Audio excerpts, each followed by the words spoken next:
ZEE5 இல் முழு எபிசோடையும் இலவசமாக பார்க்க கீழே உள்ள லிங்கை கிளிக் செய்யவும். என்ன சின்னத்த, நான் தான் அப்பவே சொல்லிட்டேன்ல, நான் பாத்துக்கிறேன்னு. நீங்க போங்க. நான் அதுக்காக வரல வெண்ணிலா. அப்புறம் ஏன் வெண்ணிலா, உனக்கு சமைக்கிறது முக்கியமா இல்ல முத்தரசனை கட்டிக்கிறது முக்கியமா? முத்துமாவை கல்யாணம் பண்றதுதான் முக்கியம். என்னத்த கேள்வி இது? நீ முத்தரசனை எந்த பிரச்சனையும் இல்லாம கல்யாணம் பண்ணிக்கிறதுக்கு சுலபமா ஒரு வழி இருக்கு. ஐயோ, என்னத்த குழந்தை மாதிரி பேசிக்கிட்டு. மாமாவே என்ன கல்யாணம் பண்ணிக்கிறேன்னு சொல்லிடுச்சுல, இனிமே என்ன பிரச்சனை? இவன் நம்ம நினைச்சதை விட விவரமா இருக்காளே. அது இல்ல வெண்ணிலா, நம்ம ஊரு குளத்தங்கரையில ஒரு அம்மன் கோயில் இருக்கு. ஐயோ, சாமி சாமி சாமி, எல்லாரையும் காப்பாத்து. அப்புறம் அந்த கோயில்ல இருக்க குளத்துல வாய் விட்டு எண்ணாம 21 தடவை முங்கி குளிச்சுட்டு வந்து அந்த சாமிய கும்பிட்டா நீ என்ன நினைச்சாலும் அது உடனே நிறைவேறும். நான் மாமாவை கல்யாணம் பண்ணிட்டு வாழணும் தான் நினைப்பேன். அதுதான் கல்யாணங்கிறது 1000 காலத்து பயிருன்னு சொல்லுவாங்க. அதுக்கு நாம என்ன திட்டம் போட்டாலும் சாமியும் உதவணும்ல. நீ போய் இத முடிச்சிட்டு வந்தனா உன்னை யாராலையும் அசைக்க முடியாது வெண்ணிலா. நான் என்ன குண்டாயிடுவேனா? என்ன சித்தி அனுப்பிட்ட போல? வழி சொல்லி அவளை அனுப்பிட்டேன். அதான சித்தியோட ஸ்பெஷலு. நைஸா பேசி சைஸா கவுத்துருவிய. டேய், அதெல்லாம் அடுத்தவங்களுக்கு. அது சரி, அந்த கோயில் என்ன, அங்க எதுக்கு அவளை அனுப்ப சொன்ன? அந்த கோயில்ல ஒண்ணும் இல்ல, அந்த கோயிலோட குளத்துலதான் வில்லங்கமே இருக்கு. குளம் ஃபுல்லா சேரு. உள்ள இறங்குனா சும்மா புதக்குழி இழுக்கிற மாதிரி உள்ள இழுக்கும். என்னதான் நீச்சல் தெரிஞ்சாலும் தப்பிச்சு உயிரோட வெளியில வரவே முடியாது. இப்படி நிறைய பேர் இறந்ததுனாலதான் அந்த குளத்துல யாரும் இறங்க வேணான்னு போலீஸ் போர்டு வச்சிருக்காங்க. ஏய் மருது, அவளுக்கு தான் படிக்க தெரியுமே, அத படிச்சுட்டு அவ குளத்துல இறங்காம வந்துட்டா? அதுக்கும் ஒரு வழி பண்ணிருக்கேன். நம்ம ஆளுங்களை 2 பேர் அனுப்பி அந்த போர்டை எடுத்துட்டு வர சொல்லியிருக்கேன். இவ நேரா போவா, குளத்துல இறங்குவா. ஈக்காக்கா கூட இல்லாத இடங்கிறதுனால அவளை யாரும் தடுக்க மாட்டாங்க. அவ சாவு உறுதியாயிடும். அவ சமாதி ஆனதுக்கு அப்புறமா 2-3 நாள் கழிச்சு அவ பாடி வெளியில வரும். அடையாளம் காட்ட அவங்க அம்மாவை தேடி போலீஸ் வரும். ஏன், நம்மளையும் விசாரிக்க வருவாங்க. அப்பதான் நாம அவ போனதே தெரியாதுன்னு சாதிக்கணும். சமைச்சுக்கிட்டு இருந்தவ திடீர்னு சொல்லாம இங்க இருந்து போயிட்டா. இதத்தான் நம்ம எல்லார்கிட்டையும் சொல்ல போறோம். மருது, உன்னை பாக்கும்போது சின்ன வயசுல எங்க அக்காவை பார்த்த மாதிரியே இருக்கு. உடம்பு பூரா அதே கெட்ட எண்ணம், அதே மாதிரி திட்டம் போடுற குணம், அத நிறைவேற்றணுங்கிறதுல உள்ள வெறி. நிச்சயமா சொல்ற மருது, இந்த எல்லா சொத்தும் கண்டிப்பா உனக்குதான்.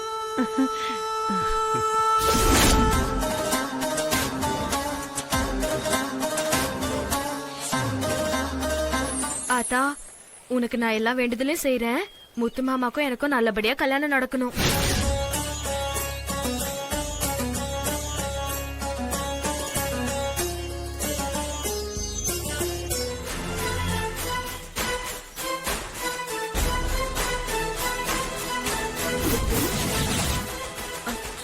சின்னத்தை ஏதோ என்னமா முங்கணும்னு சொல்லுச்சே.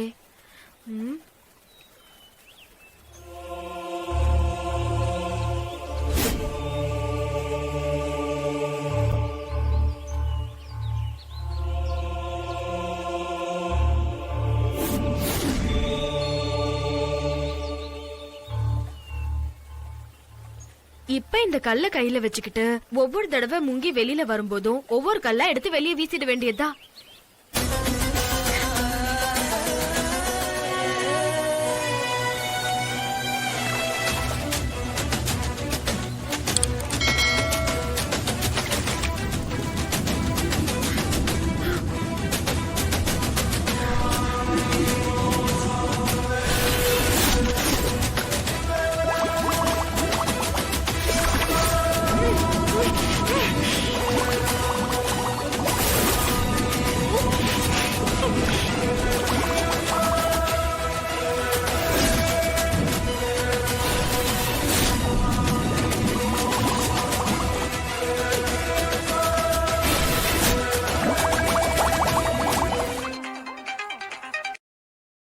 ஹலோ, என்னடாச்சு? அண்ணே, காரியம் கச்சிதமா முடிஞ்சது. டேய், கச்சிதமா முடிச்சிட்டோன்னு சொல்லி ஏமாத்தாதீங்களா. நல்லா பாருங்க, முழுகிட்டாளா? அண்ணே பாத்துக்கிட்டு தானே இருக்கேன். அவ மூச்சு அடங்கி ரொம்ப நேரம் ஆச்சுண்ணே. இனி அவ வரவே மாட்டா. ஏண்டி எங்க இருந்தோ இங்க வந்து என் வீட்டுல நாட்டாம பண்றியா நீ? விட்டுருவனா நானு? அபசகுணமா பேசுறேன்னு நினைக்காத முத்து. எனக்கு நீ என் கூட இருந்தா மட்டும் போதும். சொத்தெல்லாம் ஒண்ணும் வேண்டாம். என்ன கேட்டா இப்ப பிரிக்கிறதே எனக்கு கஷ்டமா தான் இருக்கு. நீ பேசாம இரு சித்தி, நான் பாத்துக்கிறேன். சார், நீங்க நடக்க வேண்டியது பாருங்க.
என்ன கரையில இருக்கும்?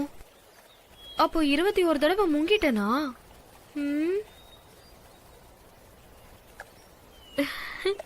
ஓ, முங்குனதுக்கு அப்புறம் தான் உள்ள போயிட்டனா? இல்ல முத்தரசு, நீங்க எவ்வளவு அவசரப்பட்டாலும் இது நடக்காது. நானும் உங்ககிட்ட பல தடவை சொல்லிட்டேன். உங்களுக்கு கல்யாணமாகி மனைவி வந்து அவங்களும் சேர்ந்து கையெழுத்து போட்டா மட்டும்தான் சொத்தை நீங்க நினைக்கிற மாதிரி யாருக்காக இருந்தாலும் மாத்தி எழுத முடியும். என்ன சார் மறுபடியும் அதே சொல்லிட்டு இருக்கீங்க? நான் சொல்லலப்பா, உயிரும் சட்டமும் என்ன சொல்லுதோ அதைத்தான் நான் சொல்றேன். இந்தா, உனக்கு சந்தேகமா இருந்தா வேற எந்த வக்கீல்கிட்ட வேணுனாலும் இந்த உயிரை எடுத்து கொண்டு போய் விசாரியே. சே, அப்படி சந்தேகம்லாம் இல்ல சார். ஆனா சத்தியமா எனக்கு மறுபடியும் கல்யாணம் பண்ணலாம் மனசு இல்ல சார். கீ கொடுத்த பொம்மை மாதிரி சும்மா எப்படி சார் தாலி கட்ட முடியும்? என் மனசு பூரா சித்ரா தான் இருக்கா. அவளை மறந்து இன்னொரு கல்யாணம், அது எனக்கு மட்டும் பெரிய தண்டனை இல்ல, பாவம் என்னை கட்டிக்க போறவளுக்கும் அது ஒரு பெரிய தண்டனை தான். அண்ணே, என் கல்யாணத்தை வச்சு தானே இத்தனை பிரச்சனையும் ஆரம்பிச்சது. எனக்கு கல்யாணமே வேணாண்ணே. அப்படியே எனக்கு கல்யாணம் பண்றதா இருந்தாலும் பெரிய இடத்து பொண்ணுலாம் பார்க்க வேண்டாண்ணே. ஏதோ சாதாரண வீட்டு பொண்ணுக்கு என்னை பிடிச்சி கல்யாணம் பண்ணிக்க சொன்னா நான் அவ கழுத்திலே தாலி கட்டுறேன். என்னால உங்களுக்கு என்ன கஷ்டம்? ஆமாண்ணே, நீ மனசு கஷ்டப்பட்டு எதுவும் செய்யாத. ஏங்க சொல்லுங்க.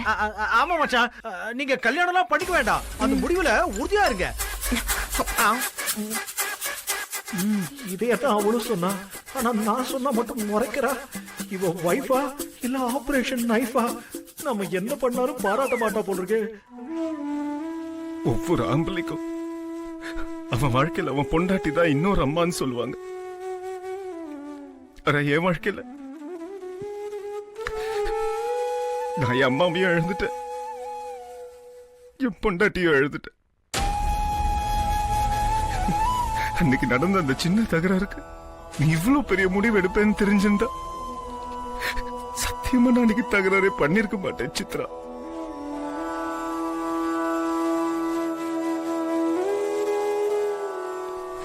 சித்ரா, இன்னைக்கு வேணா இந்த ரூம்குள்ள நீ இல்லாம இருக்கலாம், உன் வாசம் இல்லாம இருக்கலாம். ஆனா என் மனசுல நீ மட்டும் தான் சித்ரா இருக்க.